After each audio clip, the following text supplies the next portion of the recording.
Bueno, pues nada, en primer lugar, darles la bienvenida, de verdad, por venir hoy un sábado con un Santa Cruz que tiene actividades hasta debajo de las piedras, para disfrutar de esta charla en la que tanto Estefanía Bruna como yo, que estamos coordinando el programa de Trans, teníamos muchísima ilusión y muchísimas ganas de que se celebrara, porque tenemos en la mesa a dos personas a las que queremos mucho, pero además dos personas que son fundamentales en dos ámbitos distintos de las vidas trans. Les voy a dar un pequeño guión de la sesión. La sesión es muy sencilla. Comenzará Rafael, luego Alexandra y finalmente haremos un conversatorio entre ellas, y si ustedes quieren, pues ya ahí abierta la sesión ya para cualquier persona que quiera participar. Rafael se ha dedicado, aparte de medievalista, pero eso es un defecto que le puede tener cualquiera, pues Rafael sobre todo es el referente en el Estado español, es el referente de los estudios LGTB desde que publicó en el 2002, este año se cumplen los 20 años de un volumen absolutamente novedoso, que rompió muchísimo y nos abrió a los estudios académicos los estudios queer, que fue Sexualidades Transgresoras. A partir de ese libro, pero ya desde antes, Rafael ha estado estudiando lo que nosotros llamaríamos las poblaciones LGTBIQ+. Ha publicado muchísimos estudios, sobre todo, y esto yo quiero destacarlo, ha logrado que el Ministerio financie proyectos que tienen que ver con esta temática, que es muy complicado, porque ustedes saben que el Ministerio tiende a proyectos más pragmáticos o proyectos más adocenados, más tranquilizadores desde el punto de vista académico, y sobre todo es una referencia académica. A pesar de que en este foro en muchas ocasiones hemos criticado a la academia precisamente por no incluir o por no dar un espacio a los estudios LGTBIQ+, afortunadamente Rafael lleva toda su vida creando ese espacio en la Academia Española. Y lo bueno es que lo ha conseguido. Y para mí como amigo y persona que lo quiere mucho, le quiero agradecer que, aprovechando que esta semana se ha celebrado el Congreso de Estudios de Género y Estudios Queer y Teoría Queer, que se ha celebrado en la Universidad de La Laguna, pues aprovechando que estaba por aquí, pues dijimos, pues te vienes, que total de la otra escuela, aquí son 10 minutos caminando. Así que se lo quiero agradecer, y él representa un poco ese ámbito de apertura que se está intentando crear y de ruptura también con las dinámicas y de la academia más tradicional. Y por otro lado tenemos a mi querida Alexandra, que es Rodríguez de Ruiz, que ya es la segunda vez que está aquí en TEA. La primera vino precisamente para hablarnos de su experiencia fronteriza, de su experiencia de cruzar la frontera en tacones, y además hablarnos precisamente del activismo en toda la zona de San Francisco, etcétera, en época del VIH. Además, después hizo una performance también en la sala de arte, y para mí es también un placer porque además ella representa un tipo de experiencia muy rara también, y es la persona que no solo toma conciencia de su ser, de su identidad, de su estar en el mundo, sino que se empeña en hacer activismo a todo sitio al que va. Entonces, para mí es una activista fundamental.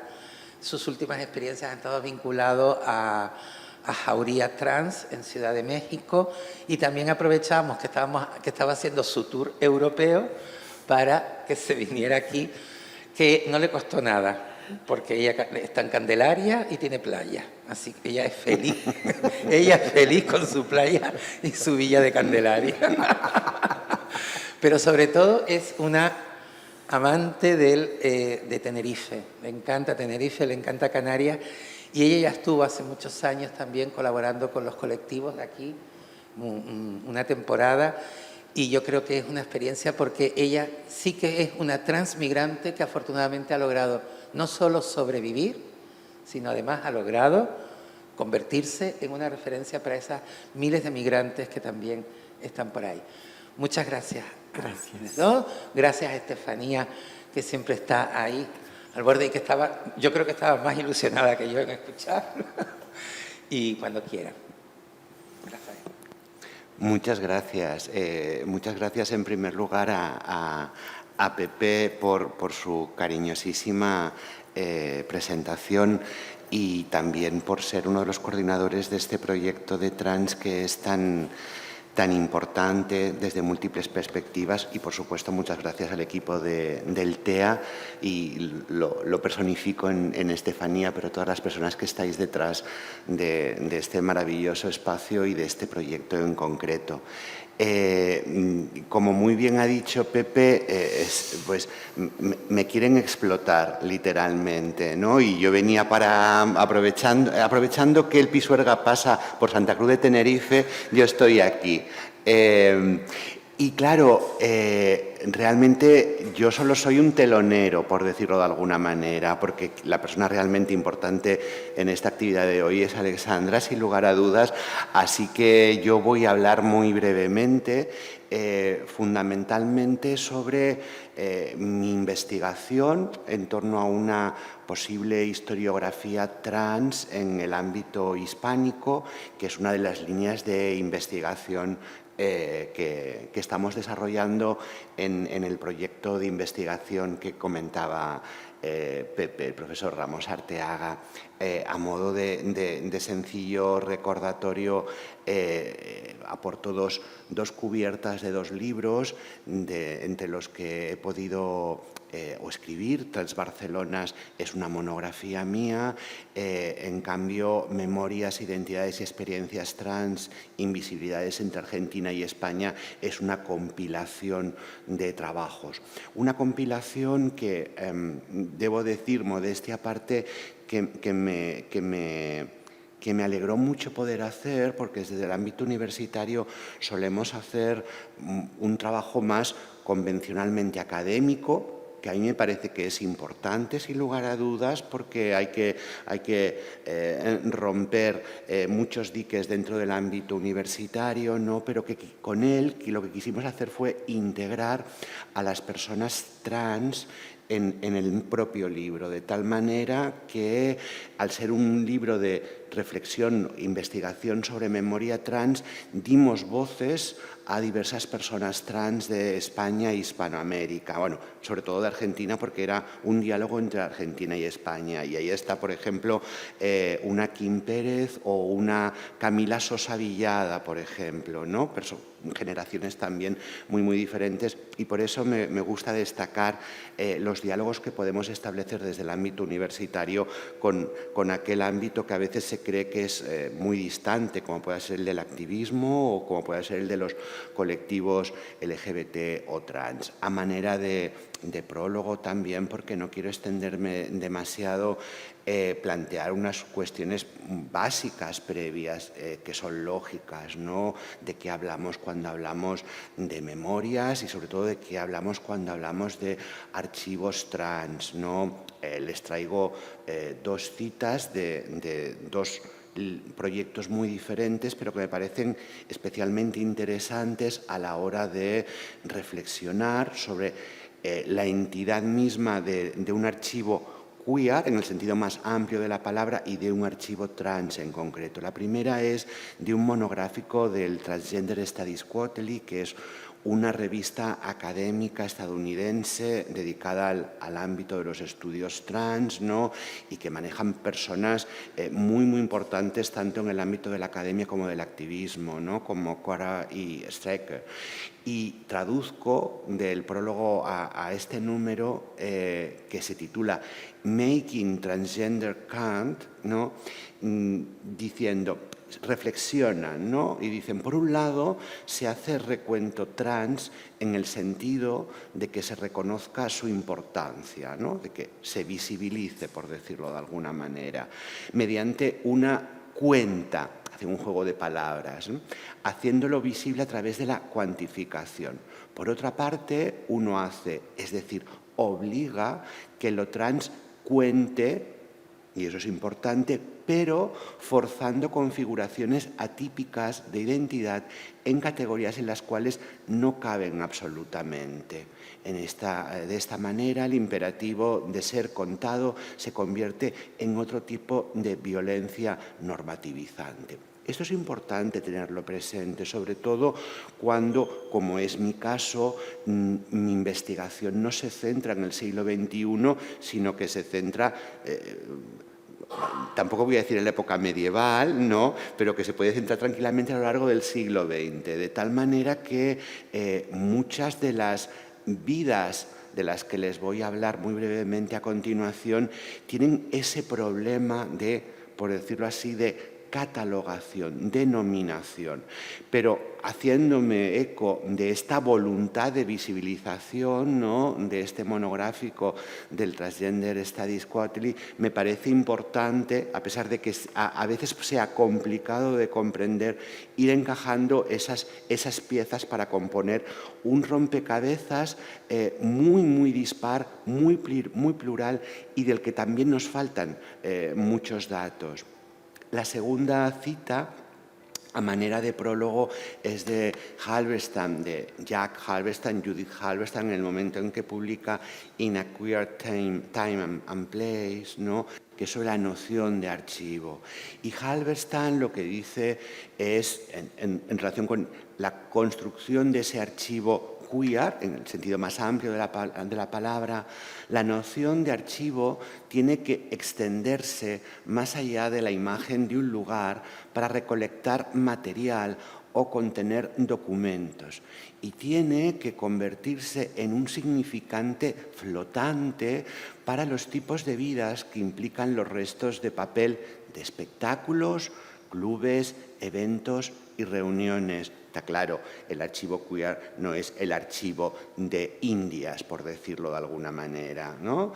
El archivo no es simplemente un repositorio, no es sencillamente unos cajones, no es sencillamente un edificio. Es también una teoría de relevancia cultural, una construcción de la memoria colectiva y un registro complejo de la actividad queer.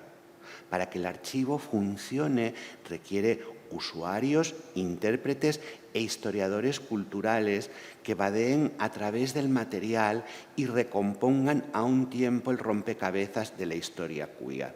Me gusta mucho esta cita porque de alguna manera define lo que yo hago. Yo no soy una persona trans, lo que soy es un historiador cultural que vadea a través del material e intenta recomponer ese rompecabezas de una hipotética historia queer. Ahí es donde vamos.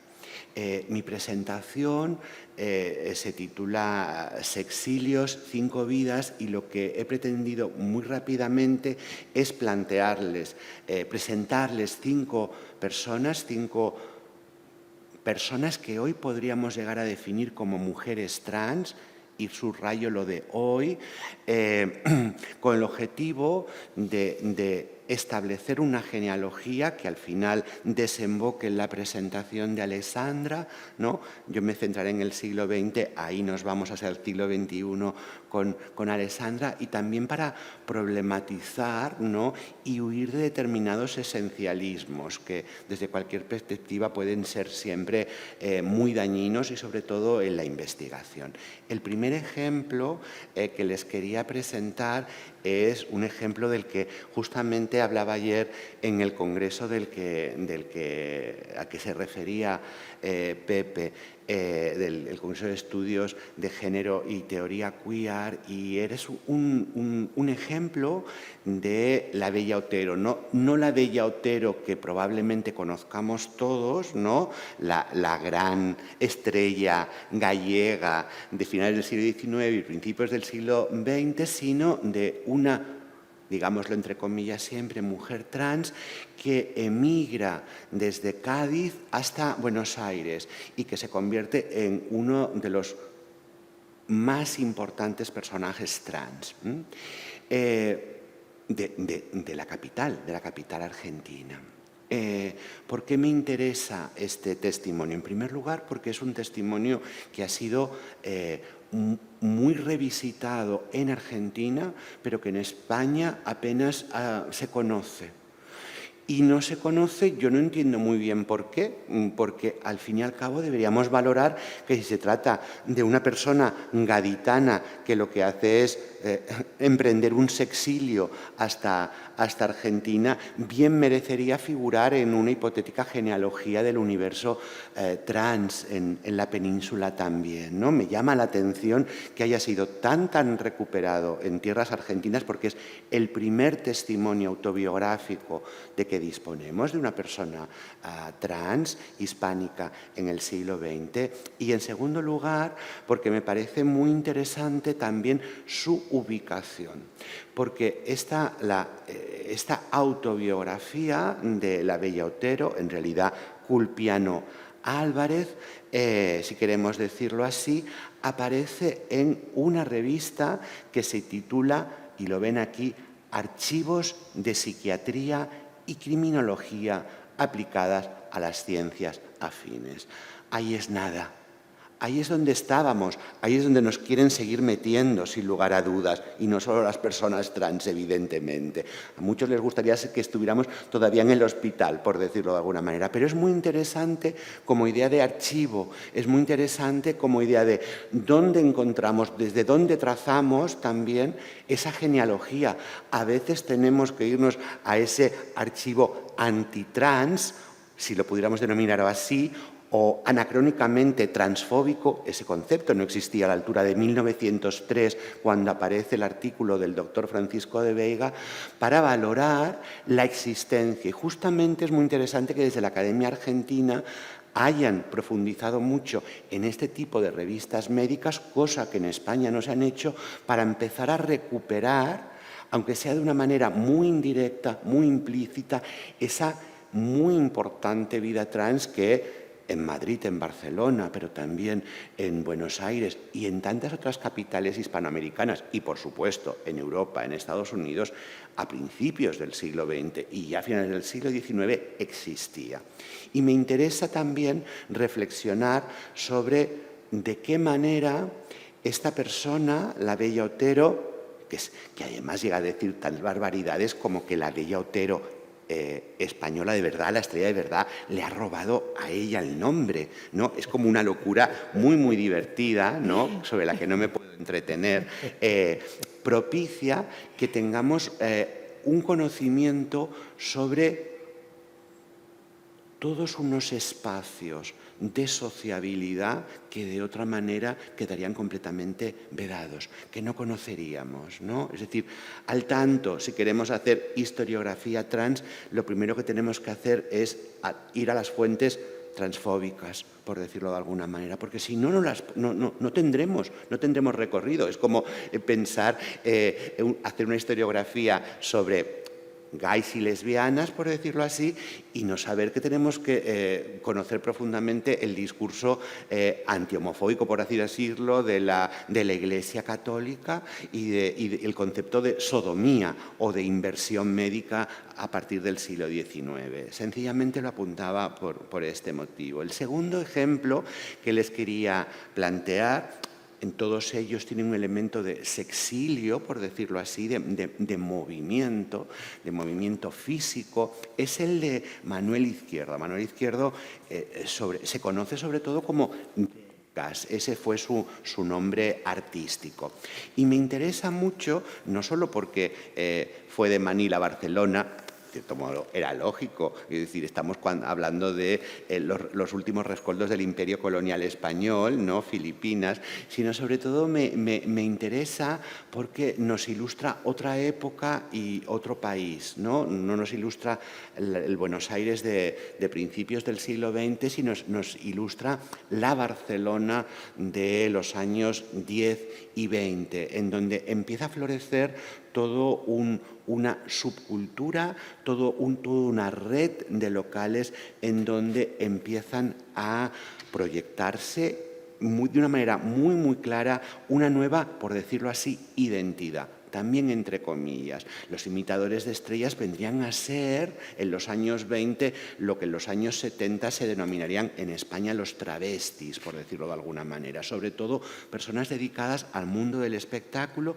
y mayoritariamente eran personas que imitaban números de estrellas, de las grandes cupletistas de los años 10 y 20. Pues bien, la historia que nos cuenta Álvaro Retana, un gran autor de la Edad de Plata sobre Dercas, en este libro, nos traza el recorrido desde joven que canta zarzuela hasta un momento en que, por una enfermedad de la cantante principal, él se pone en su papel, tiene tantísimo éxito que toda la compañía le aconseja que se dedique a hacer de imitador de estrella. Pero lo más bueno es el caso que explica que el padre empieza a perseguirle porque no quiere, pues el hijo es menor de edad, y Manolo Izquierdo, burlando la oposición familiar, lanzóse a esta clase de trabajo, y el padre, enfurecido, ordenó la detención del muchacho menor de edad. Pero este, disfrazado de mujer, trasladóse a Berlín, y tenemos ahí un epicentro muy importante de la vida transeuropea hasta la llegada del nazismo. ¿Y qué pasa? Que Dercas ganó el primer premio en un concurso de belleza femenina. Sobrevino el correspondiente barullo, imagínense, pero el concurso tal lo gana allí Dercas, y de repente, después de darle el premio, descubren que Dercas no es una mujer, es un hombre, ¿no? Claro, eso supuso el inicio de su consagración internacional, de tal manera que fue muy, muy conocido en buena parte de Europa, pero sobre todo a partir de los años 20 en Barcelona, ¿no? Fue una de las grandes estrellas del transformismo. ¿Quién conoce a Dercas? Me gustaría a mí saber. ¿Quién habla de Dercas? Muy poca gente conoce a Dercas, ¿no? Y es para mí un jalón indispensable en la construcción de una genealogía trans o de una genealogía queer, si quisiéramos, ¿no? De nuevo doy un salto, estoy intentando trazar también para que vean diversas épocas, ¿no? El caso de Malva, ¿no? Que no sé si conocen, y que es una persona que a los 17 años, absolutamente inconsciente, con unos amiguitos, por decirlo así, absolutamente inconscientes, se van Andes, montaña de los Andes arriba, y atraviesan los Andes desde Chile para llegar a Argentina, para ser libres, sencillamente, y para mariconear sin ningún tipo de problema. Estas memorias, mi recordatorio, que ella redacta con la ayuda de sus compañeras del Teje, un periódico trans muy importante en Argentina, son una auténtica delicia. Yo no sé si ustedes la conocen, han tenido muy poca difusión, ¿no? Aunque es un libro que se pudo editar en sede universitaria, los libros del Rojas, ¿no? Y a mí me parece uno de los sexilios más bonitos, porque explican la necesidad de la huida, ¿no? De la huida, pero de la huida inconsciente. Saben que los Andes no es como una montañita que me voy de excursión y tal. Y ellos se van con 4 manzanas y con un par de zapatos, ¿no? Pensando que ellos van a atravesar los Andes, pues sin problema. Pero es que los atraviesan. Y es que se ocultan la policía, y es que llegan a Mendoza, y en Mendoza empieza a conocer, estamos hablando de los años 40 del siglo XX, empieza a conocer toda una red de nuevo de sociabilidad, ¿no? Que le va a permitir al cabo de pocos años ya trasladarse a Buenos Aires, que es donde va a vivir buena parte de su vida. De Malva se ha hecho un documental muy, muy bonito, le recomiendo que lo vean, ¿no? Ya mayor, ya estaba muy mayor, en una residencia, pero recoge mucho de su trayectoria vital. Así que pongan Malva Solís, mi recordatorio, enseguida van a encontrar por YouTube estamos en los años 40, 50, estamos ya también al inicio de la represión peronista, ¿no? Sobre estas cuestiones también podría abundar, pero no quisiera extenderme demasiado porque lo que quería era plantear diversas vidas. Y el siguiente ejemplo es muy diferente, ¿no? Porque es el de Carla Follis, el de Dolly Bandol, ¿no? Que fue una de las grandes estrellas de lo que ya es un muy consolidado mundo del cabaret en Francia, en Alemania, en Italia, a partir sobre todo de los años 60, ¿no? Con los cabarets como Carrousel de París, que fue como la gran referencia para lo que vendría después. El testimonio de Carla, de Dolly Bandol, es también muy importante porque fue una de las primeras personas que se sometió a una vaginoplastia en Casablanca, y ese recorrido que hace Vital, esto es, teóricamente es una biografía, porque está escrita por Pilar Matos, pero lo divertido es que utiliza la primera persona del singular, nací, ¿no? De tal manera que trabaja entre la biografía, la autobiografía, es muy sentida, y sobre todo lo que también nos tenemos que ubicar muy bien es en otro contexto, que es el que tiene que ver evidentemente con la guerra europea, la Segunda Guerra Mundial, que le pilla de muy pequeña, ¿no? Con el nacimiento de esas redes internacionales. Repito, fue una persona muy importante a nivel artístico, que al final acabó recalando en España a partir de los años 70 y que fue empresaria de teatro musical. Tuvo dos locales que se denominaban la de l'Époque, uno en Valencia, otro en Barcelona, ¿no? Pero también me interesa sobre todo empezar a introducir otro elemento del que no había hablado, que a mí me parece sumamente importante, que es el de la clase social, ¿no?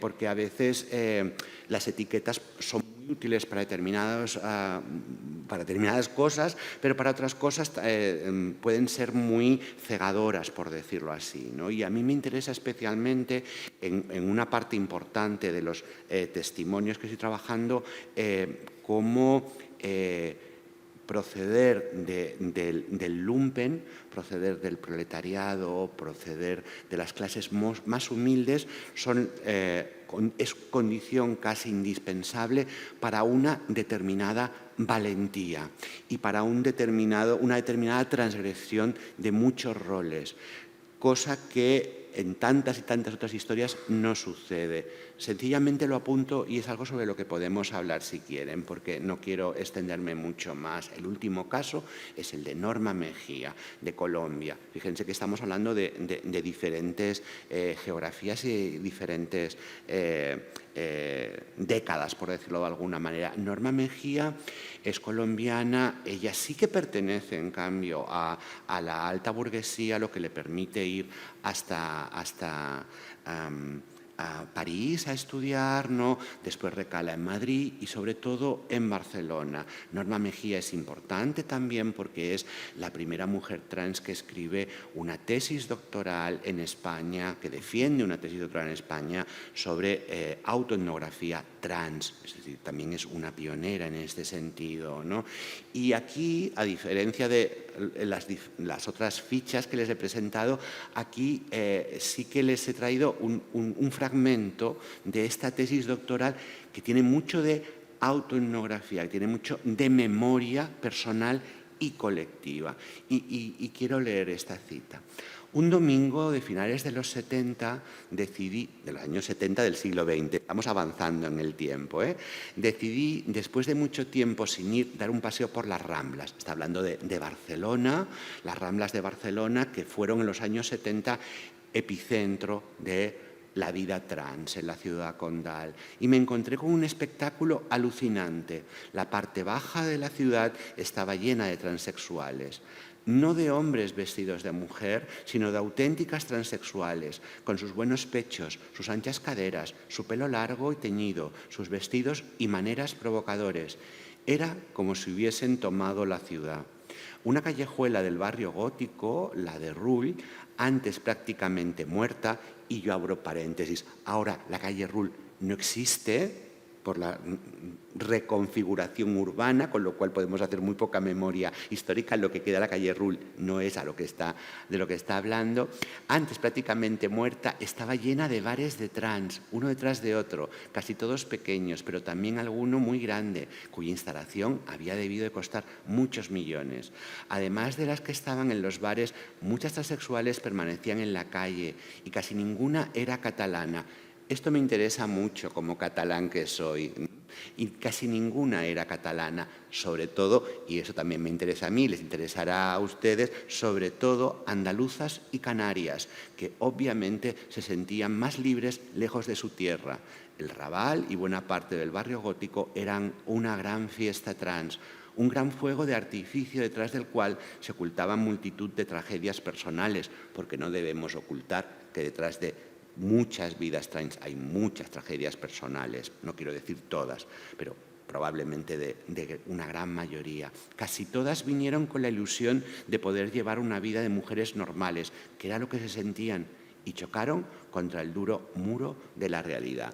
Yo les recomiendo muy vivamente este libro si están interesados en lo que sería la historia de la vida trans en la Barcelona de finales del siglo XX, sobre todo también porque lo que hace Norma Mejía es algo que está muy poco explicitado en los documentos hispánicos de este periodo, que es la prostitución trans, que es algo muy vedado, muy poco abordado en primera persona en testimonios autobiográficos. Me parece un testimonio muy hermoso y muy contundente, además académicamente muy sólido, ¿no? Como tesis doctoral que es.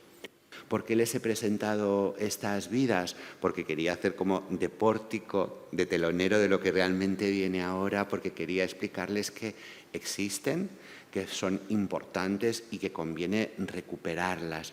Y que conviene recuperarlas no como mero ejercicio de arqueología, por decirlo de alguna manera, no como ejercicio de medievalista que soy yo, por decirlo así, no, sino con un significado muy anclado en el presente. Y para acabar, sencillamente les traigo una cita de Sarah Schulman, que es una activista y académica estadounidense, y en este libro, que se titula La gentrificación de la mente, en su prólogo ofrece una escena muy hermosa en donde contrapone a sus viejos colegas de ACT UP, de la lucha antisida y de las luchas trans. Un grupo lo describe muy bien y dice: miré a mis amigos de ACT UP y vi personas que de alguna manera eran héroes y monstruos porque habían logrado lo imposible y pagado el alto precio de la alienación derivado del conocimiento,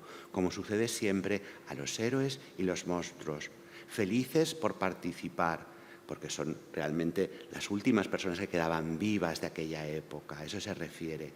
Y felices por participar, y de pie a una distancia de admiración estaban los más jóvenes. Y aquí es donde quiero llegar, ¿no? Los jóvenes tenían la opción de vivir tranquilamente debido a la furia audaz de los viejos. Me parece que esto no lo debemos olvidar para que los ejercicios de arqueología no sean ejercicios de arqueología, sino que sean ejercicios de vindicación de una memoria, para que sean acicates para la recuperación de esa memoria y sobre todo para una interpretación que no aniquile el pasado, sino que le dote de sentido de cara al presente, ¿no? Estamos aquí gracias a las luchas previas, y si nos olvidamos de esas luchas previas tenemos un problema muy serio. Así que muchísimas gracias, buenos días, y cedo la palabra a Alessandra. Gracias.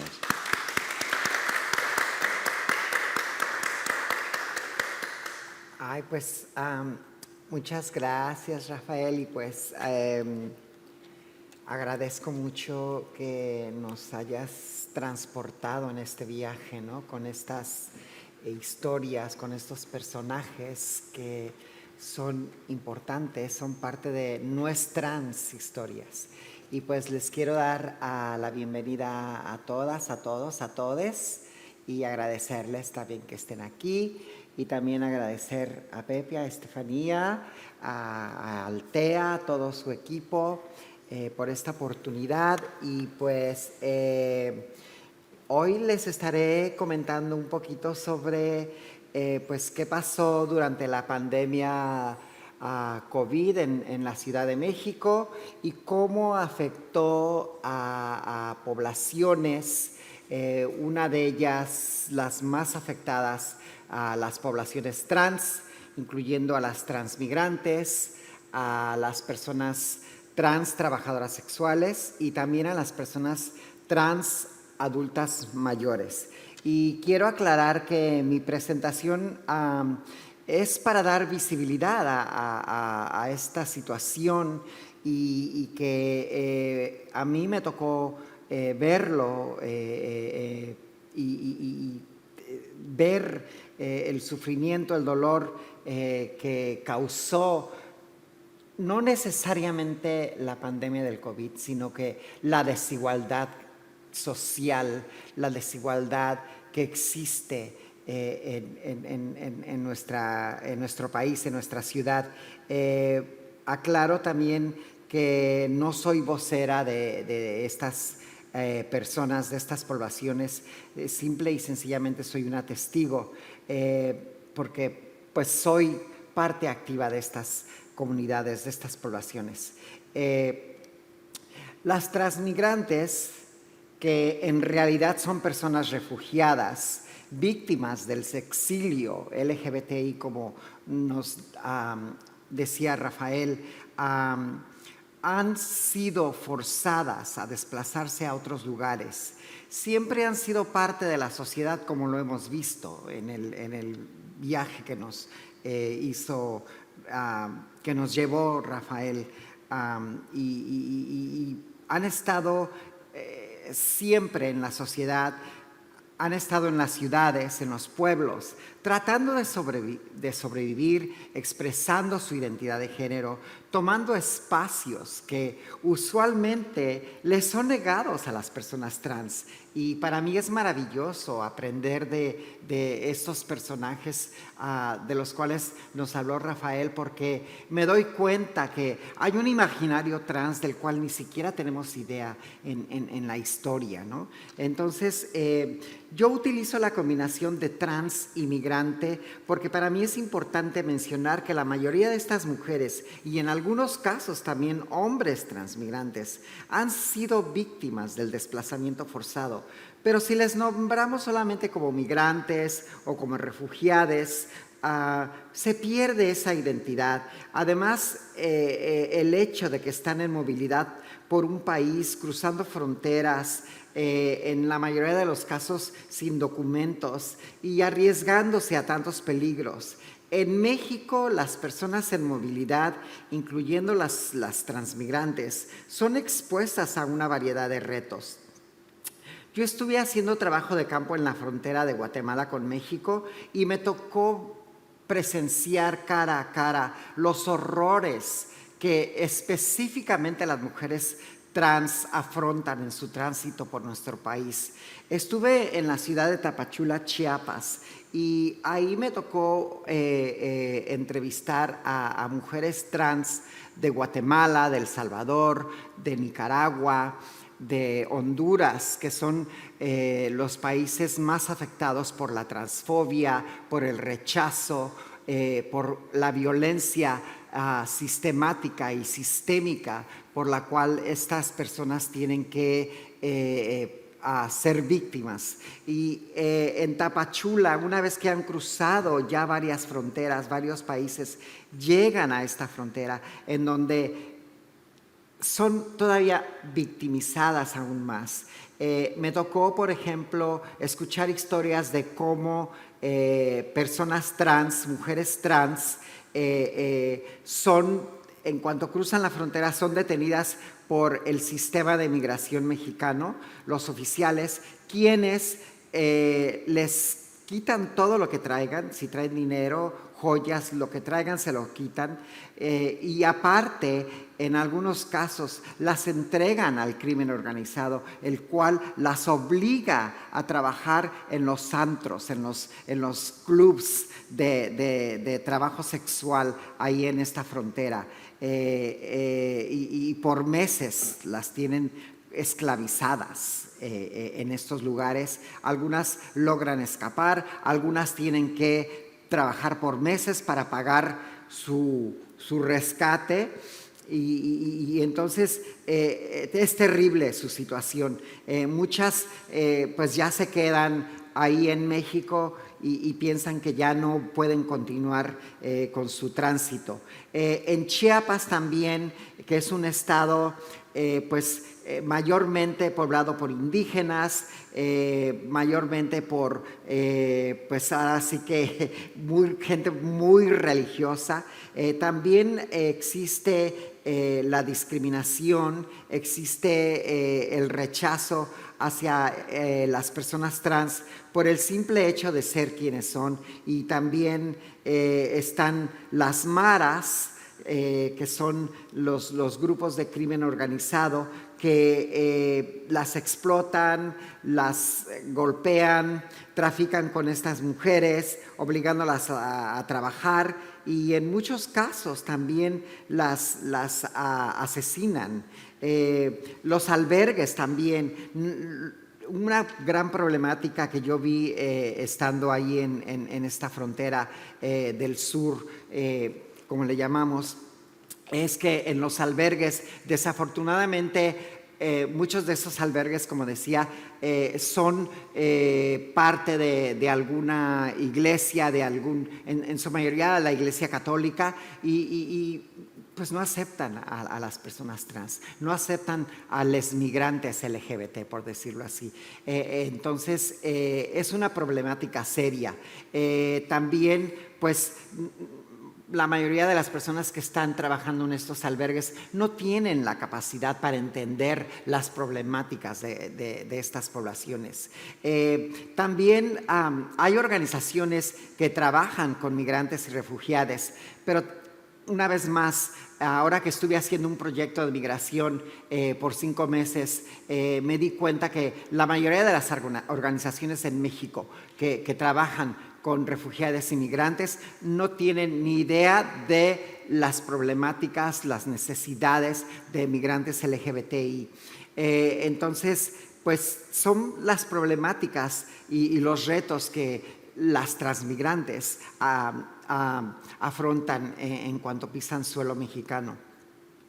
Y para entender un poquito más esta situación, hablemos de lo que es el desplazamiento forzado y por qué es para mí una crisis. El desplazamiento forzado se refiere a la situación de las personas que dejan sus lugares o huyen debido a los conflictos, la violencia, las persecuciones y las violaciones de los derechos humanos.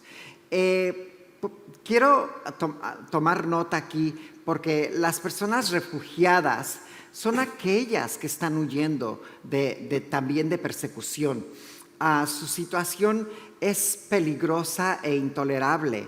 Se ven forzadas a cruzar fronteras nacionales e internacionales para buscar un lugar seguro en países cercanos y también ser reconocidas internacionalmente como refugiadas, con asistencia de los estados y organizaciones que abogan por los derechos de las personas en movilidad. Para las personas transmigrantes es demasiado peligroso regresar a su hogar. Por ello, necesitan asilo en otros lugares. Negarles el asilo podría hacer que sus vidas corran peligro. En mi opinión, las personas trans son las más visibles dentro de los movimientos LGBTQI+, como yo le llamo. Esto ocasiona que también sean las más violentadas de manera sistémica y sistemática en la sociedad. En el caso de las transmigrantes, usualmente, estas son las causas de ser víctimas del desplazamiento forzado, la persecución política, cuando las personas son activistas, diferentes ideologías, exigir justicia por crímenes de odio, denunciar crímenes de odio, por la injusticia que existe ya en nuestra sociedad.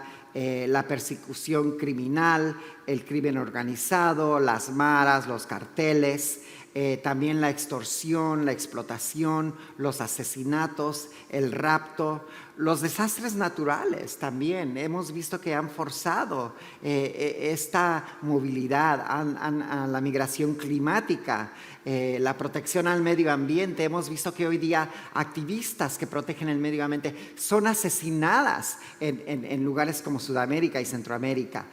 También por orientación sexual, identidad de género, personas transgénero, por violencia intrafamiliar. En algunos casos es la misma familia la que está violentando a estas personas simple y sencillamente por ser transgénero, por ser transexual, por ser travestis. He sabido de casos donde son los mismos hermanos los que le pegan, las violentan, van y las llevan a las orillas del pueblo y les dicen: vete de aquí, no regreses, porque si te vemos te vamos a matar. Esto es de veras una problemática seria para estas mujeres y, como lo dije también, hombres que son transmigrantes. Una transmigrante, la persecución de transmigrantes es una problemática global. Una transmigrante opta por dejar su hogar para huir de los conflictos, la violencia, como lo decía, a veces intrafamiliar, y la discriminación. Esto hace que traten de encontrar lugares seguros y medios de subsistencia. A menudo, y lo que he visto en mi trabajo profesional, la mayoría de las personas transmigrantes ya experimentan un tipo de trauma y luego, cuando están en movilidad, no tienen apoyos en el camino. Terminan en destinos donde no hay oportunidades, como lo mencionaba, en cuanto cruzan la frontera de Guatemala con México. Y no tienen oportunidades de trabajo, no tienen oportunidades de educación y todavía son más víctimas de violencia e injusticia social, económica y sistemática.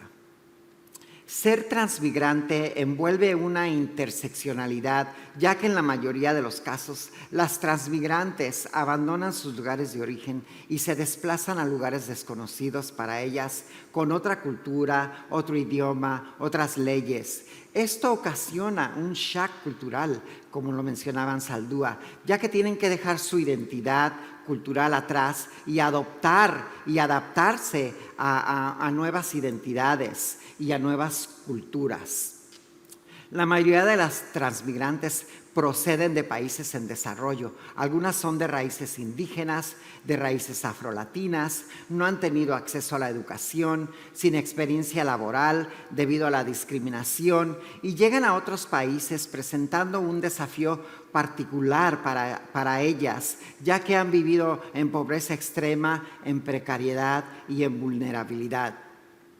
El desplazamiento de transmigrantes y migrantes en general provoca un tremendo sufrimiento humano y es sin duda un problema humanitario, una problemática global que necesita ser visibilizada y que tenemos que seguir contando estas historias. Tenemos que seguir abriendo estos espacios para que estos testimonios sean escuchados y también para poder tomar acción, para poder crear redes de apoyo.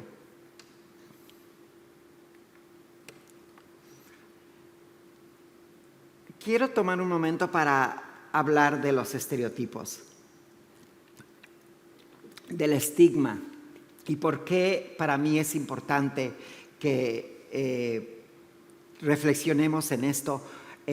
Cito a una doctora, la autora Sarah Seton, mujer trans, que con sus palabras logra expresar cómo nos define una sociedad cis, heteronormativa y patriarcal. Los transexuales, las transgénero y otras minorías sexuales son hechas para vestir la vergüenza de nuestra insegura sociedad sobre la identidad de género y las preferencias sexuales. Las personas trans son expulsadas fuera a los desiertos emocionales para morir de alienación y soledad, para expirar el aburrimiento de la sociedad de sí misma. Cito, ¿no? Y dicho esto, es importante reconocer que en la sociedad machista y patriarcal, para nosotras, las personas trans, está ya establecida una lucha constante para que nuestros derechos humanos sean reconocidos y respetados. Rafael nos habló de la historia y cómo a través de este tiempo, pues las personas tienen que dejar sus lugares de origen. ¿Por qué? Las personas trans tienen que salir casi huyendo en muchos casos.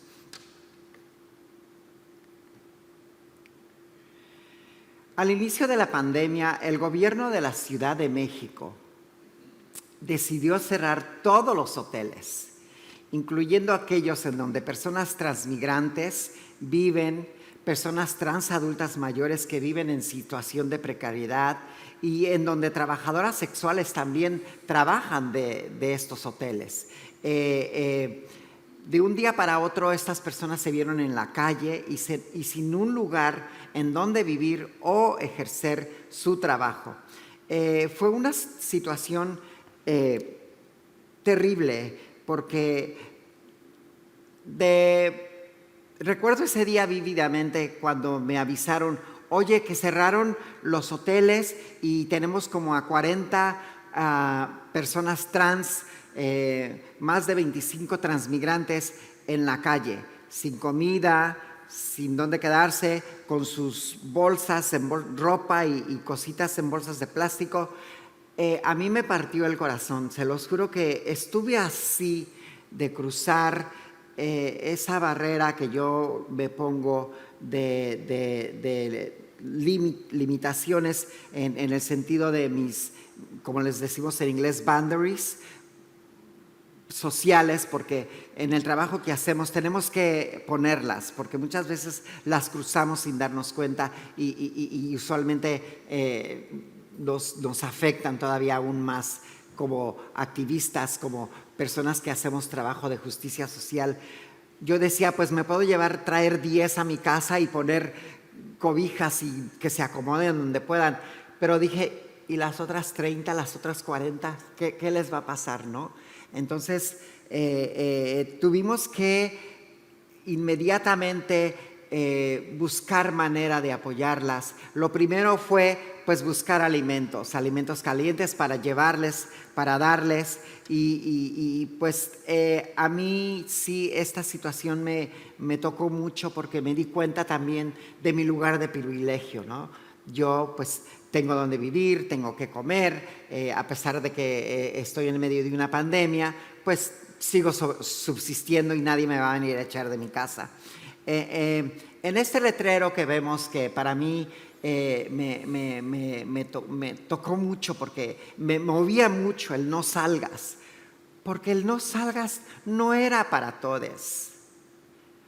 Como sabemos, hay personas que tienen que salir todas las noches a subsistir, a buscar la manera de sobrevivir. Y en México el 80% de la población vive al nivel de la pobreza.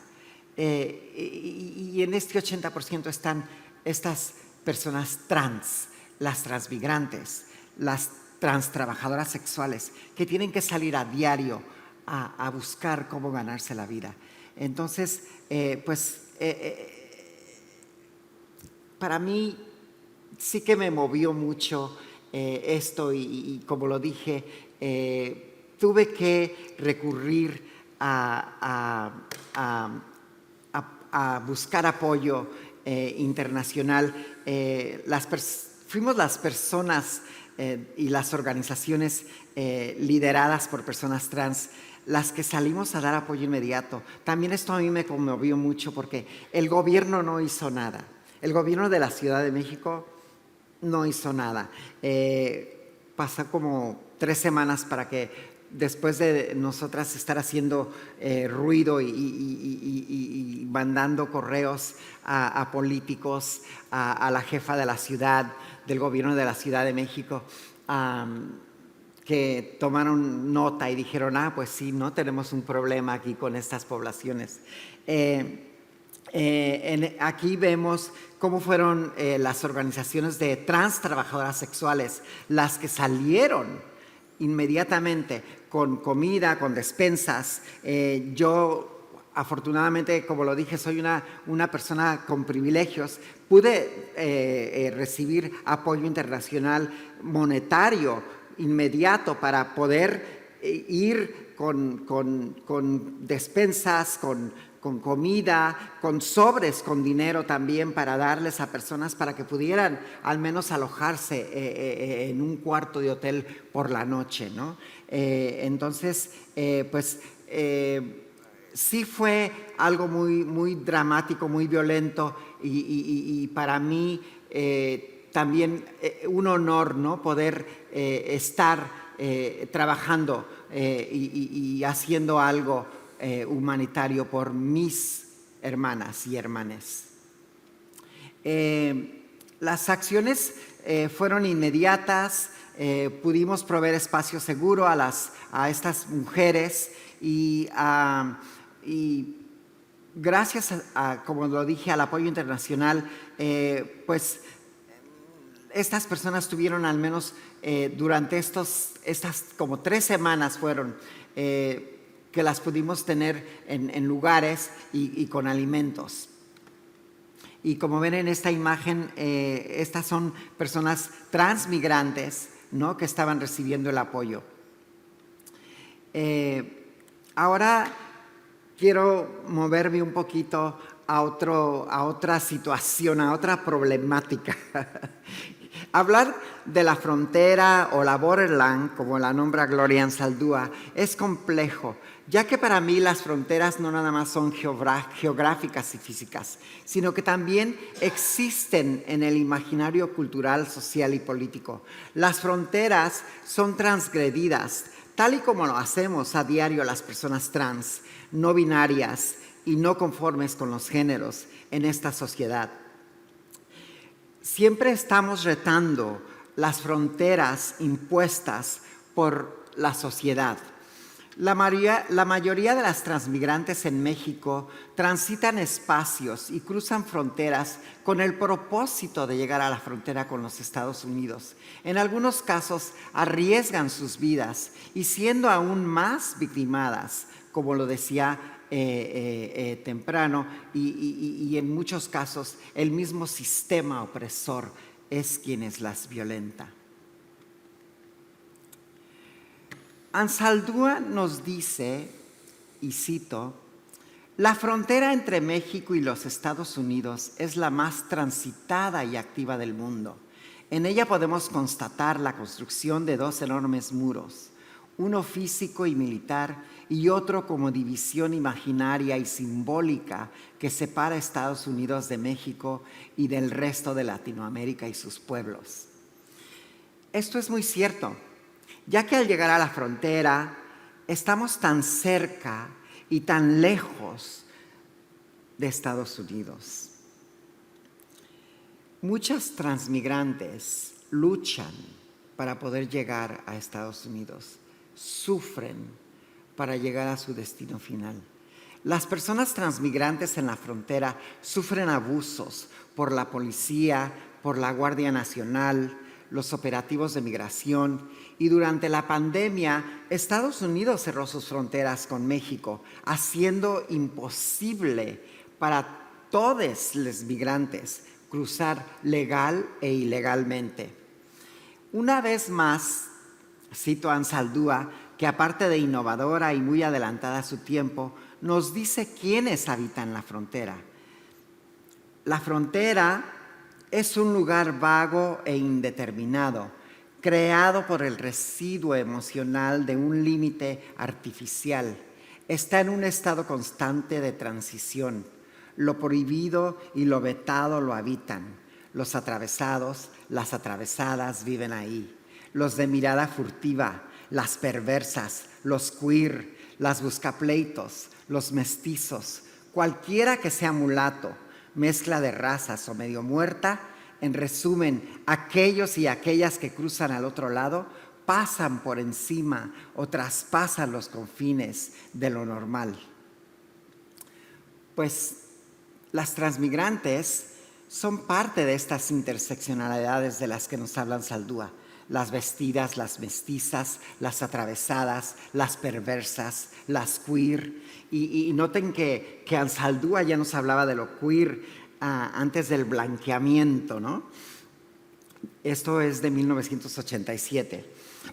Durante la pandemia, las personas transmigrantes también sufrieron rechazo y discriminación en los albergues.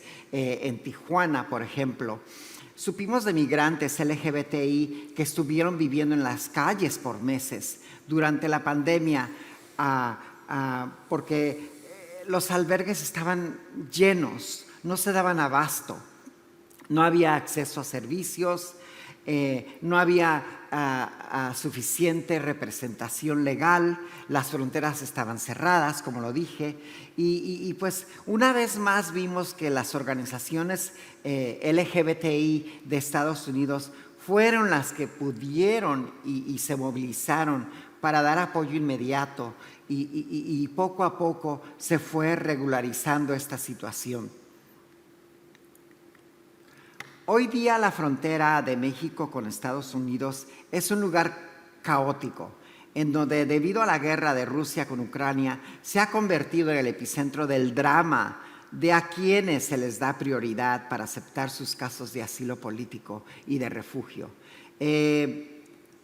Como lo dije, las organizaciones LGBTI de Estados Unidos son las que continuamente han estado vigilantes y son las que han estado apoyando a personas trans, a las transmigrantes y descolonizando la frontera, porque en realidad hemos visto que han venido de diferentes organizaciones de San Francisco, de Los Ángeles, de San Diego, a la frontera a dar apoyo, ya sea legal, ya sea económico, ya sea ayudando a los albergues. Yo estuve en marzo de este año, como lo dije, en un proyecto de migración y estuve en Tijuana, en los albergues de Tijuana, implementando programas en cómo dar mejores servicios a transmigrantes en combinación con el Centro de Leyes Transgénero de San Francisco, quienes son los y les quien más han ayudado a las personas transmigrantes con sus peticiones de asilo. En esta imagen se refleja un poco cómo la frontera, cómo estas personas están esperando su turno para que sus casos sean, para entregarse a las autoridades en la frontera, ¿no? a las autoridades de migración de Estados Unidos en la frontera, allá en Tijuana. Y bueno, pues esta imagen a mí me da mucha esperanza, ya que fue tomada en uno de los refugios donde estuve escuchando las historias de mujeres transmigrantes y víctimas del sexilio en este siglo XXI. A mí me ha hecho, como lo dije antes, realizar mi lugar de privilegio y también me ha inspirado a seguir luchando por estas causas, a continuar visibilizando nuestras historias colectivas y a no dar un paso atrás. Eso que quede claro, ya que mientras podamos seguiremos descolonizando espacios, fronteras, retándolas, aquellas fronteras físicas e imaginarias e impuestas por esta sociedad normativa. Para cerrar, quiero dejar estas palabras de Audre Lorde para que reflexionemos en nuestras otredades y reconocer que son las que nos hacen únicas y valiosas a todos. Cito: En nuestro trabajo y en nuestra vida debemos reconocer que la diferencia es un motivo de celebración y el crecimiento en lugar de ser una razón para la destrucción. Gracias.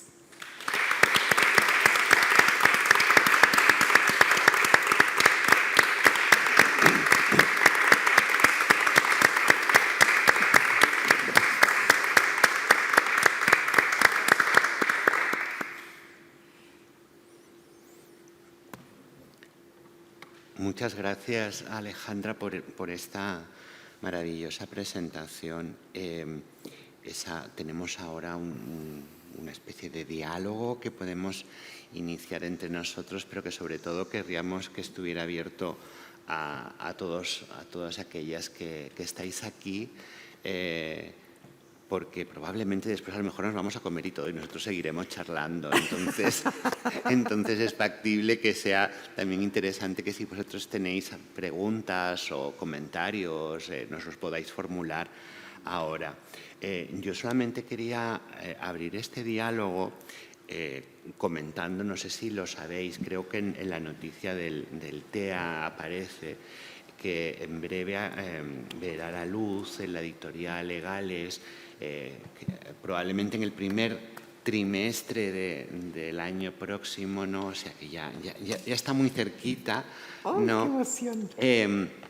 Un texto autobiográfico que ha escrito Alessandra, que se titula Crucé la frontera en tacones, ¿no? Y que yo he sido lector privilegiado de una versión previa, ¿no? Hablábamos también ayer sobre esta cuestión y que podría ser, no lo he querido poner porque era como solaparme contigo, ¿no? Porque la siguiente vida que yo podría haber puesto en mi presentación hubiera podido ser maravillosamente esta, porque también es otro espacio del que no he tratado, el de México y Estados Unidos, ¿no? Pero era por esta razón, ¿no? Me faltaba todavía la portada del libro, por decirlo de alguna manera. Pero vaya, ya está en imprenta. Y ese cruce, la frontera en tacones, es un testimonio maravilloso que yo les recomiendo ya de entrada, ¿no? Si están interesados en general en vidas trans y también en transmigrantes, ¿no? Es un recorrido que a pesar del título no solo trata sobre el cruce de la frontera, aunque sí es una parte muy importante, lógicamente, porque cambia la vida, ¿no? Te cambia la vida, sino que también es una reflexión sobre toda una trayectoria previa y toda una trayectoria posterior muy importante. Y a mí se me ocurre, si te apetece, que me explicaras en qué ha cambiado, ¿no? Ese cruzar la frontera en tacones en el año que tú lo hiciste, que ahora no me acuerdo exactamente cuál es, con la situación actual. Hay muchas diferencias, es decir, entiendo que la diferencia profunda no hay diferencia profunda, pero ¿cuáles podrían ser las diferencias entre el momento en que tú lo hiciste y la situación actual? Por ejemplo, entiendo que ahora hay unas redes de apoyo que gracias a las redes sociales existían que cuando tú estabas, pues, ¿no? Como muy bien has explicado. ¿Qué diferencias o similitudes puedes? Pues guarda tu pregunta, que no se te olvide. Quiero contestarle a Rafael antes de que se me vaya la idea, pero muy buena pregunta porque creo que necesitamos actualizar el hecho de que cuando yo crucé la frontera fue a finales de los 70. Entonces, en aquellos tiempos, como sabemos, todavía no se había iniciado pues, la guerra en Centroamérica, las guerras en Centroamérica, no se había iniciado la crisis del sexilio en Cuba. Entonces, pues cruzar la frontera era llegar a la frontera y si hablabas un poco de inglés, decirle a los oficiales de migración, I'm American citizen, y pasabas, ¿no? Entonces, yo, por atrevida, por seguirle el juego a Payaya, pues crucé la frontera por el cerro, ¿no? Que también fue una gran aventura y que una gran experiencia, pues, pero hoy no es nada como en aquellos tiempos, ¿no? Y yo me acuerdo que mucha gente, podías subirte a un carro y hacerte como, porque íbamos y veníamos de Tijuana a Estados Unidos ya después de que yo crucé la frontera, y podías hacerte la dormida en un carro con un montón de gringos y pasabas. O sea que era otro mundo, pero llegó, por supuesto, el 11 de septiembre de 2001 y cambió todo, ¿no? Entonces, creo que eso afectó las fronteras de México con Estados Unidos dramáticamente, y hoy pues están muy vigiladas. Los sistemas de vigilancia son todavía más intensos y ya no es tan fácil, pero está más estructurado el trabajo que hacen las organizaciones con personas LGBTQI más en la frontera, porque ya están, como lo dije, organizaciones de Estados Unidos dando representación legal y trabajan desde los albergues. Ya hay albergues para personas LGBTQI, está el Jardín de las Mariposas, está este lugar donde tomé la imagen que se llama la Casa Arcoíris, que son lugares que hacen un trabajo maravilloso y que me conmueve a mí mucho, porque hacen todo lo posible por crear espacios seguros para mis hermanos y hermanas y hermanas LGBTQI+. Entonces, sí, yo estoy maravillada porque, pues qué esperanza que yo cuando crucé la frontera y que viví indocumentada por, no sé, 10 años, no sé cuántos años en Estados Unidos, hoy llegas a la frontera, llegas al albergue y te preparan para tu caso, te llevan de la manita a las autoridades de migración con Estados Unidos, presentan tu caso, te dan un numerito, cruzas la frontera y en muchos casos ya hay personas del otro lado que te dan alojamiento, o si no también hay otros albergues trabajando allá. Llegas y esperas a que tu caso sea presentado ante las autoridades de migración en Estados Unidos. O sea, wow, ¿no?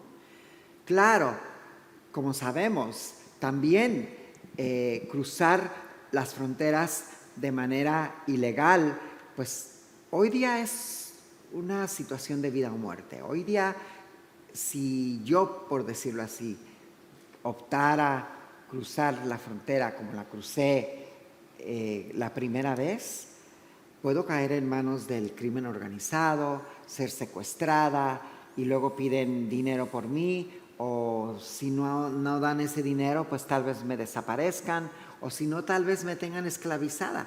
Supe de historias específicamente de personas trans que por tratar de cruzar la frontera ilegalmente eran detenidas por el crimen organizado y eran obligadas a trabajar en las mansiones de estos tipos y trabajar por meses cocinando, cuidando a los niños.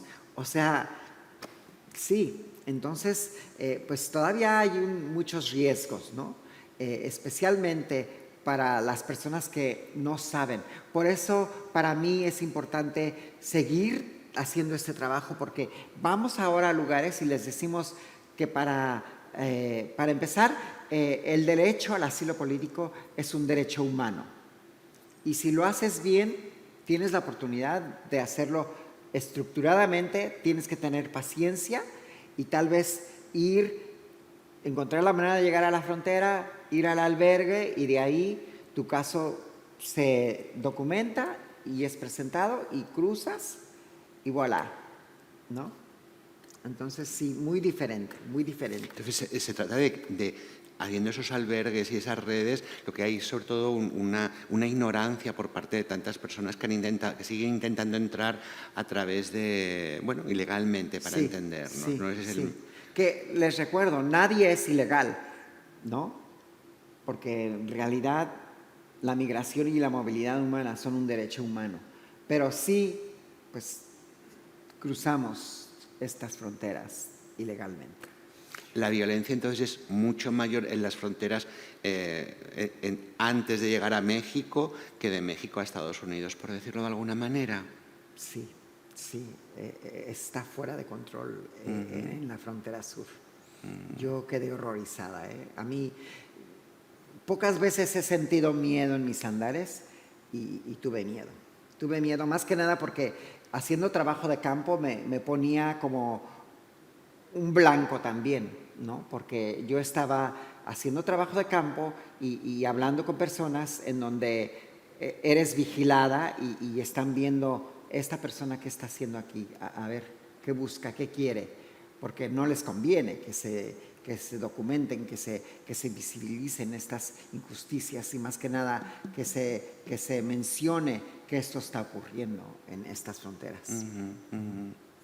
¿Y cuál sería la edad media de estas personas trans que están circulando? Estamos hablando de gente relativamente joven, 18 años, estamos hablando de gente ya más de 25, 30, ¿o es muy variado? Muy buena pregunta. Creo que estamos viendo que sí, ya son más jóvenes, pero también, por ejemplo, cuando estuve en marzo en los albergues, pues sí vi también personas trans adultas mayores. Ya no tantas, ¿no? Porque tal vez por la salud o por el hecho de que tal vez no tengan los medios y la facilidad, ¿no? Como sabemos, cuando eres jovencita, yo cuando tenía pues 16 años y que crucé la frontera, yo no tenía miedo a nada. Yo, niña, me puse esos tacones y salí, ¿no? Como entonces, Malva cruzando los Andes, sí. Atravesando los Andes. Sí. Entonces, sí, pero sí, yo siento que son ya más jóvenes las personas que están llegando a las fronteras. Tiene sentido. Por allá había una pregunta, no claro. sé si quieres que la tomemos. Sí, por supuesto, abrimos el diálogo. Bueno, pues saludo a la audiencia presente y ausente. Voy a hacer un par de preguntas del orden semántico y una crítica. La pregunta es la siguiente: si todas son personas, ¿por qué utilizamos todas, todes y todes? No lo entiendo. Con decir todas, sabemos que el lenguaje español versus castellano tiene un fuerte código ideológico de patriarcalismo, pero eso no quiere decir que no podemos decir todas. Vale para hombres, vale para mujeres, vale para todos que sean personas. Una pregunta. La segunda preguntilla en torno a la semántica es si es igual para ustedes, trabajadoras del sexo, prostitutas, meretrices, etcétera, etcétera. Y por último, la crítica es: no me parece correcto, ni respetuoso, ni justo que estando en la mesa se establezca un turno de palabra y sea una de las preguntas de la mesa quien inicie la cuestión de preguntas. A la última pregunta, las dos primeras preguntas te las van a contestar las compañeras que tienen aquí la posibilidad, porque además Rafael es filólogo. A la tercera es haber llegado a las 12 en punto, porque justo en la presentación se dijo que iba a haber una intervención de Rafael, una intervención de Alexandra, luego iban a conversar y pasaríamos la palabra. Cerrado ese punto, si quieren contestar a las otras preguntas. A mí me parece que para gustos colores, y me parece que la lengua está para respetarla y también para transformarla. Así que si hay personas que se sienten cómodas violentando la lengua, pues mire, la verdad, me parece menos preocupante que se violente la lengua que no que se violenten las personas. Y como cotidianamente estamos violentando a las personas, no que se diga todos o todas o todos o todes, la verdad es que me parece una muestra de creatividad lingüística. Esa sería mi respuesta.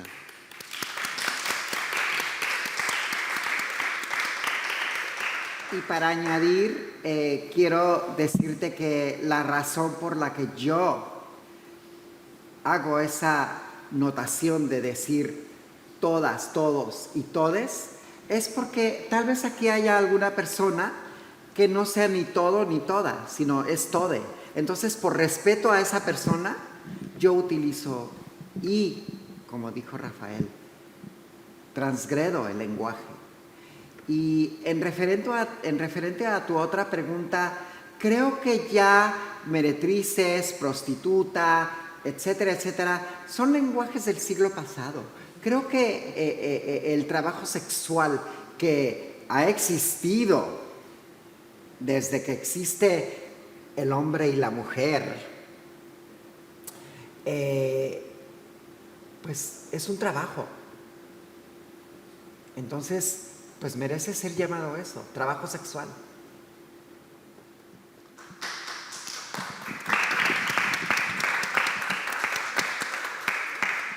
Yo quería hacer algunas anotaciones al diálogo que me ha encantado de los dos.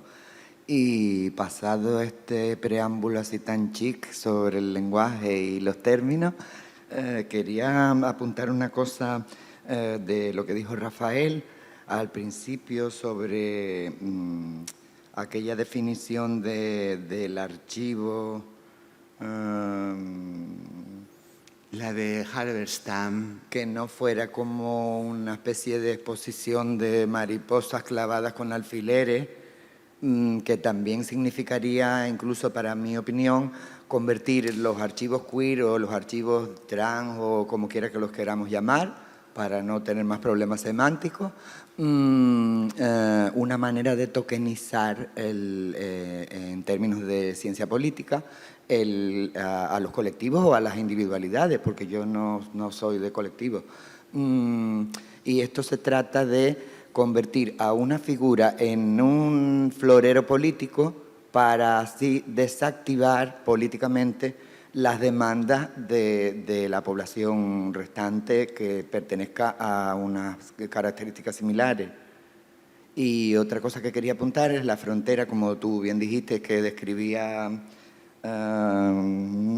Norma Mejía en Barcelona de los 70, que eran andaluzas y canarias, pues Carla Antonelli, por ejemplo, o Alexandra, que son de la siguiente generación a la mía, hicieron otros cruces de frontera. La nuestra de Carla y mía fueron interiores, porque se considera Canarias integrante del territorio español, a pesar de la distancia y de la evidente diferencia en todos los ámbitos, cultural y con la vida en la península. Y entonces, del sexilio de los 70, por ejemplo, mi sexilio, que también tuve que hacerlo, que fue ya, además es una cosa, un tótem. Yo llegué a mi sexilio la noche que Felipe González ganó las elecciones en Madrid en 1982, en el vuelo nocturno, que era el tren de salida de todas las pobres, porque existían vuelos nocturnos que eran más baratos, porque los otros costaban una fortuna. Viajar entre Canarias y la península era como viajar entre Canarias y entre la península y Latinoamérica. Y como que esa frontera, como bien decía Alexandra, como dice también palabras de Gloria Ansaldúa, es una frontera que nosotras llevamos dentro y que la sabemos exteriorizar y que sabemos marcar límites cuando es necesario, con la semántica, con nuestra forma de aparecer, de ser, de manifestarnos, de escribir. Esa frontera como que la llevamos integrada en el ADN. Somos transfronterizas. Solo eso. Me encantó transfronterizas, sí. Tu reflexión es muy acertada en los últimos años y me parece que aquí en The Trans ya ha habido intervenciones en torno a la idea de archivo, ¿no? Y ha habido actividades aquí, me constan en Canarias, actividades muy interesantes de recuperación de voces negadas, ¿no? O marginadas sencillamente. Sobre todo a partir de los años 70, 80 se ha venido a reconceptualizar qué cosa sea un archivo, ¿no? Estamos hablando de de gente tan influyente como un Michel Foucault, con un Jacques Derrida, ¿no? Que empiezan a transformar qué cosa es el archivo, qué jerarquías implica un archivo, ¿no? Y qué otras posibilidades de archivo pueden existir, ¿no? Por ahí se han abierto muchas vías, tanto teóricas, por decirlo así, como también metodológicas. Y es sobre todo a partir de los años 90, cuando sobre todo como consecuencia de la pandemia del SIDA empieza a crearse una conciencia de la importancia de crear ese archivo efímero de papeles, de cosas que no están para entendernos, el archivo oficial con mayúsculas, ¿no? Y sobre todo primero en Estados Unidos y después se extiende por tantas otras geografías, ¿no? Y en el ámbito hispánico son muchos los ejemplos que se podrían hacer. El ejemplo del archivo de la memoria transargentina es paradigmático y envidiable de lo que podría ser con toda la humildad que tiene ese archivo, ¿no? Pero que es absolutamente deslumbrante desde mi perspectiva, ¿no? Entonces, se ha empezado a trabajar desde múltiples frentes, desde la propia asociación o grupo de amigas hasta de una forma más institucionalizada en archivos y contraarchivos, que también se dice, ¿no? Entonces, a mí me parece muy interesante, ¿no? Como manera de socavar un determinado estado de opinión o de socavar una determinada idea de archivo. Para decirlo de alguna manera, es lo mismo que la idea de museo, ¿no? Se ha transformado también radicalmente en las últimas décadas, ¿no? Pero que de alguna manera el de archivo nos puede llegar a apelar mucho más, ¿no? Porque es también algo mucho más individual, por decirlo de alguna manera, ¿no? Entonces, a mí me parece que esa idea es muy hermosa. Yo he usado el concepto, he citado a Halberstam porque es un teórico especialmente reconocido y traducido, ¿no? Pero también desde España y desde Hispanoamérica se están haciendo tareas muy interesantes y también reflexiones muy importantes acerca de este tema, ¿no? En donde todos tenemos que colaborar desde nuestro propio archivo, ¿no? El otro día se hablaba de las personas que daban sus latas de fotografías, ¿no? Para construir un archivo, ¿no? Y eso también es muy bonito, ¿no? Que no sea el archivo institucionalizado, sino el archivo de la sororidad, ¿no? Eso está muy bien, no sé si estoy contestando o prolongando tu reflexión, ¿no?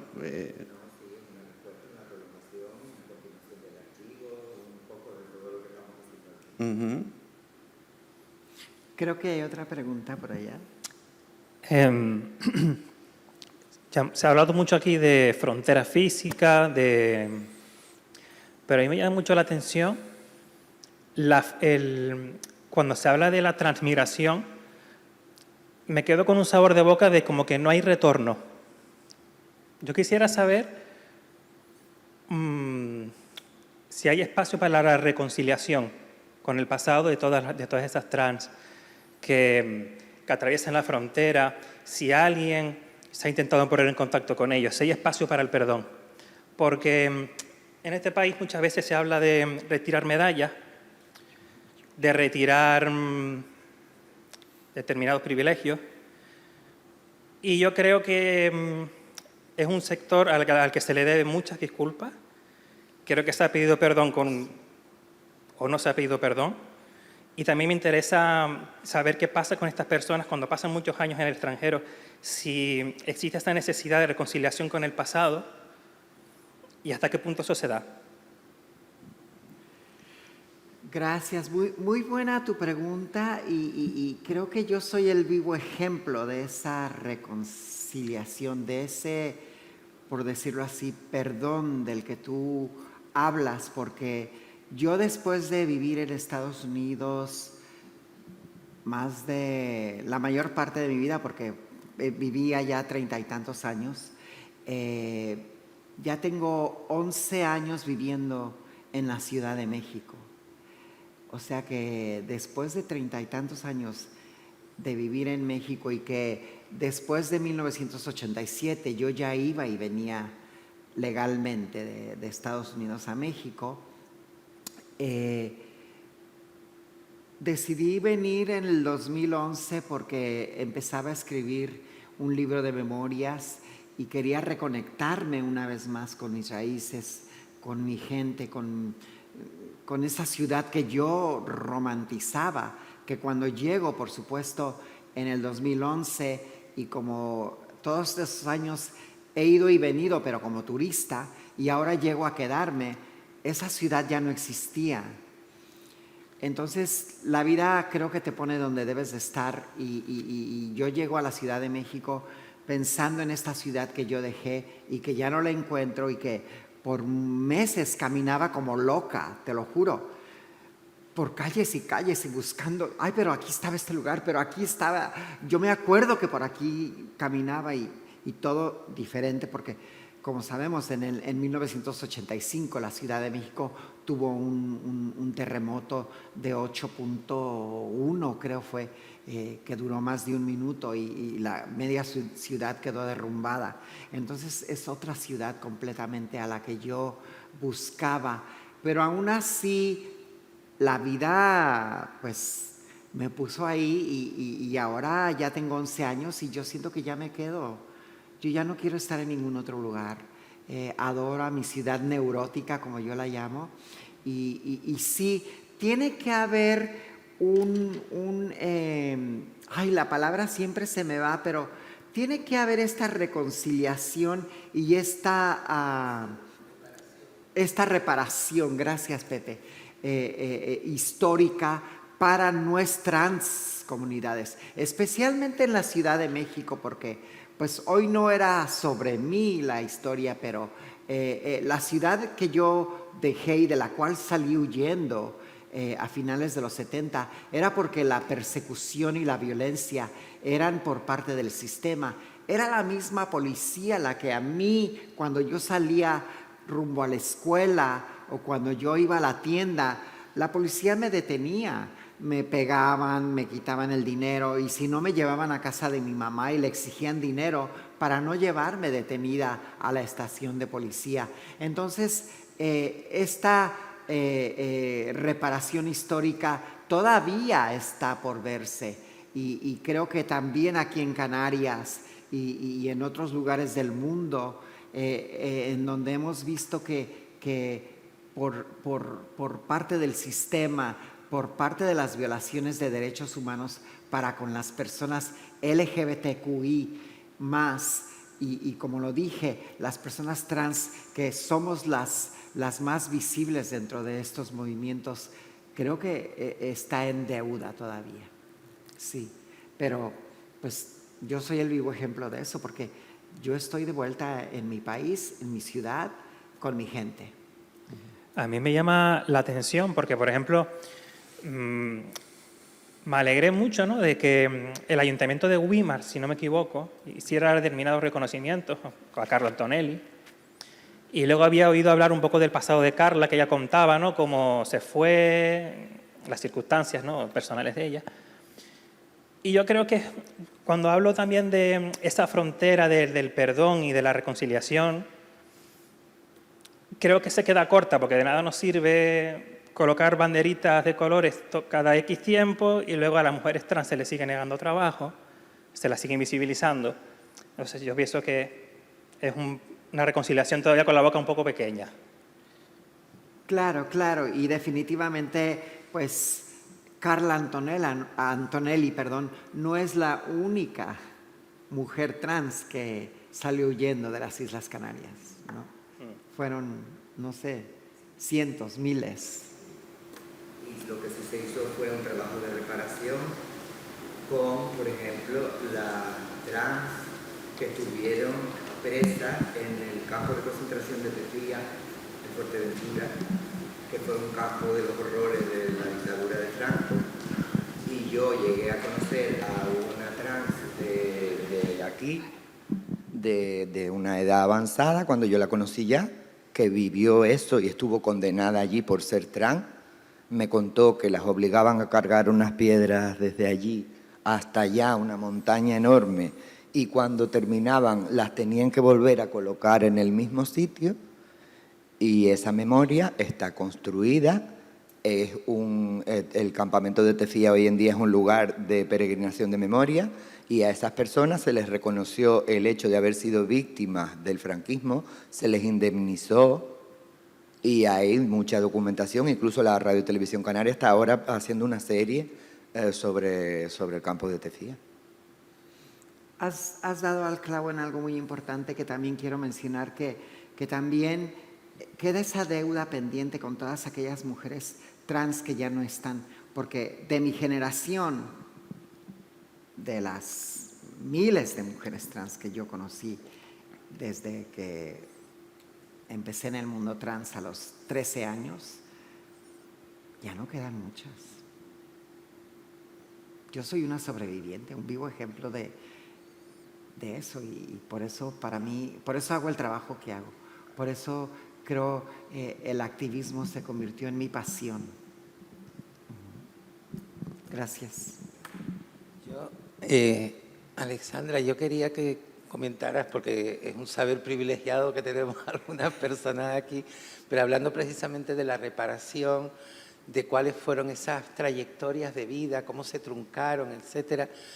En el libro, que por cierto es un libro que va a cerrar un poco el ciclo y que ya está a punto de salir, hay un personaje fundamental que es Payaya, y lo que ha pasado últimamente cuando fuiste a Tijuana, ahora en marzo, que fue una cosa muy emocionante. Me gustaría que la compartieras en conexión con la pregunta del compañero, de esas trayectorias de vida tan bonitas. Me vas a hacer llorar. No quería, no era mi pretensión. Era si lo querías compartir. Es que Payaya es todo un personaje. Yo llego a los 16 años a Tijuana, que es una ciudad fronteriza con Estados Unidos, con San Diego, California. Y hay un lugar donde sobrevivíamos las mujeres trans, bailábamos semidesnudas, y Payaya, una persona muda, era todo un personaje, y le decíamos Payaya porque ella lo único que sabía decir era Payaya. Entonces, para Payaya su lenguaje era Payaya, Payaya, y todo era Payaya.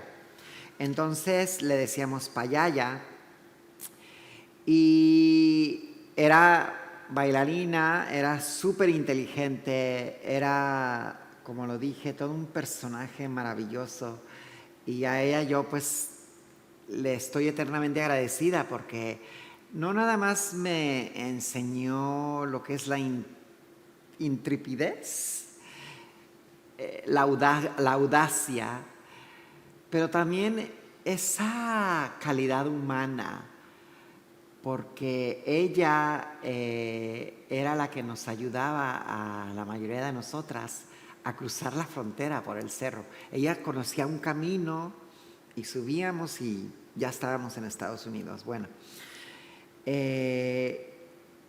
yo fui a Tijuana en marzo de este año, y después de haber estado en Tijuana en muchas otras ocasiones y manejando por toda la ciudad y preguntando por Payaya, y ya nunca la volví a encontrar después de casi 40 años.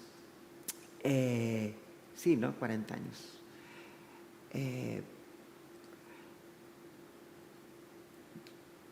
En marzo me conecto con la mamá de un amigo mío con el que fui a la universidad en Berkeley, en California, y esta señora es dueña de un restaurante, ha vivido toda su vida en Tijuana, y me dijo, sí, yo me acuerdo de Payaya, y dice, ven, te voy a llevar, vamos a donde ella vivía.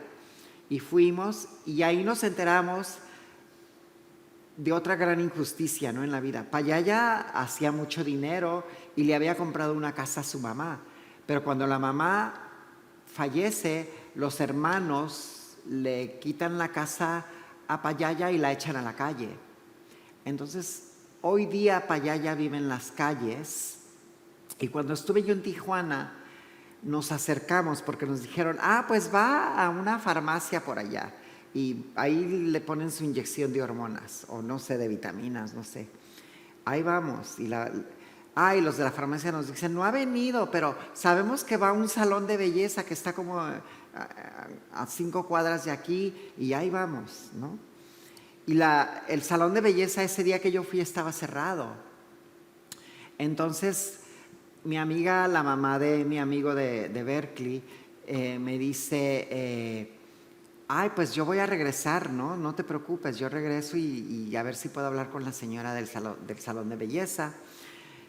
Pues resulta que mi amiga Marisa regresó y sí, de hecho, Payaya llega casi diario con esta señora del salón de belleza a estarse ahí porque Payaya vive en las calles, pide dinero, vive en pobreza extrema, ya es una mujer de más de 70 años, pero vive. Y a mí, cuando Marisa me habló y me dijo, oye, fíjate que fui y aquí está Payaya, y me la puso en Zoom, y Payaya me vio y lloramos juntas, aunque Payaya, pues lo único que decía, Payaya, Payaya, y hace esta ceñita como diciendo, yo sé quién eres, pues es una maravilla. Mi ilusión es regresar a Tijuana. De hecho, ahora que regresé a México, tengo planeado mi viaje a Tijuana en diciembre, buscar a Payaya y ver la manera de cómo ayudarla, porque se lo merece. Qué bonito.